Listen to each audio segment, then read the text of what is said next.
Good morning, students. Today to be continue chapter 6 chemical reaction and catalyst. आज हम लोग chemical reaction और catalyst में टॉपिक है reversible and irreversible reaction. Reversible and irreversible reaction. Irreversible reaction को हम लोग हिंदी में बोलते हैं उत्क्रमणीय अभिक्रिया, ठीक है, और रिवर्सिबल को बोलते हैं अनुत्क्रमणीय अभिक्रिया, ठीक है। तो आप ये क्वेश्चन ध्यान से सुन लीजिएगा। क्वेश्चन ऐसे आएगा, राइट द डिफरेंस बिटवीन या write the one difference between reversible and irreversible reaction. तो इरिवर्सिबल रिएक्शन, इस रिएक्शन में क्या होता है, ध्यान से देखिए। In this reaction reactant react to from product. Reactant है और रिएक्ट करके प्रोडक्ट बनाता है।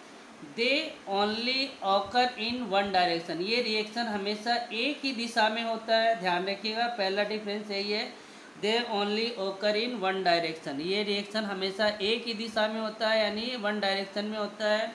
So they are called irreversible reaction, ठीक है। मैं एग्जाम्पल सॉल्व करूँगा, एग्जाम्पल आपको बताऊँगा तो आपको क्लियर हो जाएगा, ठीक है। एक ही डायरेक्शन का मतलब क्या होता है। इन दी रिएक्शन, इस रिएक्शन में concentration of the reactant decreases, यानी रिएक्टेंट का जो कॉन्सेंट्रेशन होता है वो धीरे धीरे डिक्रीजेज होगा, यानी धीरे धीरे, यानी ये धीरे धीरे क्या होगा, कम होता जाएगा। And concentration of product are increase, और प्रोडक्ट का जो कॉन्सेंट्रेशन है, जिसको हम लोग हिंदी में सांद्रता बोलते हैं, वो धीरे धीरे बढ़ता जाएगा। यानी एक साइड तो कम होगा, रिएक्टेंट कम होता जाएगा, उसकी कॉन्सेंट्रेशन कम होती जाएगी, और प्रोडक्ट की कॉन्सेंट्रेशन क्या होती जाएगी, इंक्रीजेज हो जाएगी, ठीक है। When they chemical reaction are written in the form of chemical equation, जब ये केमिकल रिएक्शन लिखते हैं या केमिकल रिएक्शन का जो समीकरण लिखते हैं, तो उसमें नॉर्मली एरो का निशान लगाते हैं। ऐसे एरो है तो समझ लीजिए कि जो प्रोडक्ट बन गया सो बन गया। जैसे एक एग्जाम्पल हमने लिया, carbon plus oxygen.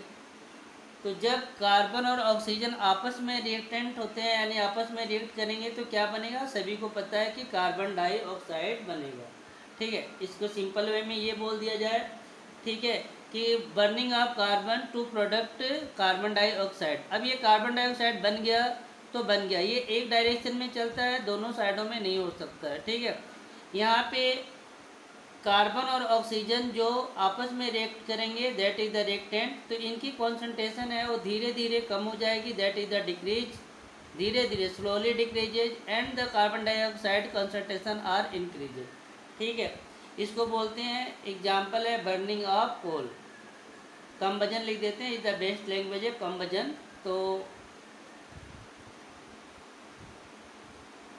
कंबजन of coal, कोयले का जलना, ये एग्जाम्पल है।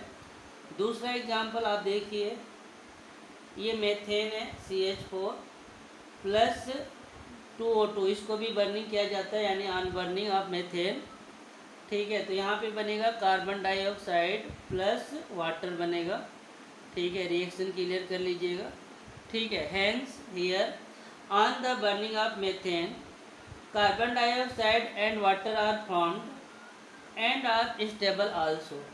So methane is not formed again, यानी ये बन गया, जो प्रोडक्ट बन गया, इससे आप दोबारा मेथेन नहीं बना सकते हैं, ठीक है। ध्यान रखिएगा, ये रिएक्शन ओनली एक ही दिशा में चलती है, ठीक है। So methane is not form again, it means in this reaction generally chemical change occur and product are form.